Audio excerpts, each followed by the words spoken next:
పరిశుద్ధాత్మ నీకు వందనాలు నాయనా. Holy Spirit. పరిశుద్ధాత్మ నీకు స్తోత్రము We నాయనా. have seen people who disobeyed the word of God. What happened to them? దేవుని యొక్క మాటని తృణీకరించి అవిధేయులైనటువంటి వారిని చూచాం. వారికి ఏం జరిగిందో చూచాం. Let's see one thing and close. ఒక్క విషయాన్ని మనం చూచి మనం ముగించుకుందాం.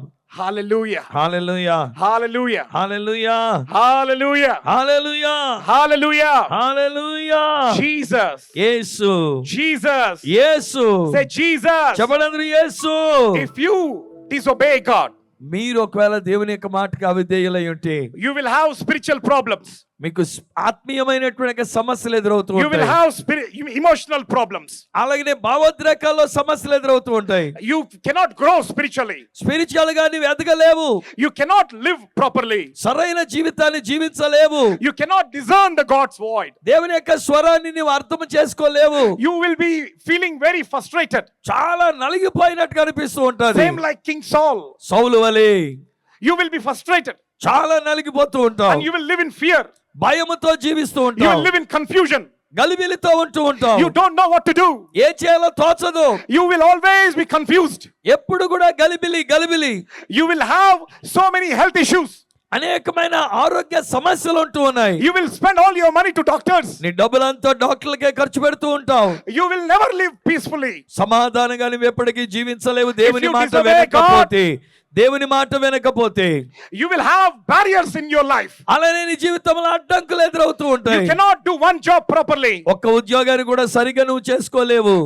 Whatever you do, everything will go in waste. నువ్వు చేసే ప్రతిదీ కూడా వృధా అయిపోతూ ఉంటది. The God's provision will never come to you. దేవుని యొక్క ఆశీర్వాదం సౌకర్యం అది నీ దగ్గరికి రాదు. You will marry a wrong woman. బహుశా నీవు పెళ్లి చేసుకునేది కూడా ఆమె వేరొక స్త్రీ అయి ఉండి And you will ఉండవచ్చు. marry a wrong person. లేకపోతే వేరొక వ్యక్తి నువ్వు పెళ్లి చేసుకుని ఉండవచ్చు. If you do not listen to the voice of God, దేవుని యొక్క మాట వినకపోతే you will live a surprised life. నీవు ఆశ్చర్యమైనటువంటి జీవితంతో అన్నట్టుగా సరైన సమాధానం లేకుండా ఉంటూ You will ఉన్నావు. always live in fear.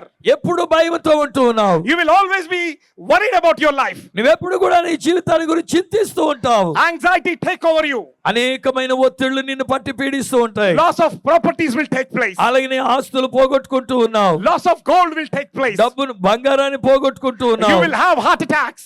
Heart అటాక్లు వచ్చే ప్రమాదం You ఉంది. will have several kinds of sick diseases. అనేక రకాలైన వ్యాధులు నీవు ఎదుర్కొంటావు. If you do not listen to the voice of God, దేవుని మాటను వినకపోతే that is why you will be sick all the time. అది చేతనేనండి ఎప్పుడు చూసినా రోగగ్రస్తులుగా ఉంటూ ఉన్నారు. Everybody, those who are sick, ఎవరైతే రోగులై ఉన్నారో that is the reason of their not listening to the voice of మీరు God. దేవుని యొక్క మాట వినలేదు గనుకనే మీరు రోగులుగా ఉంటూ ఉన్నారు.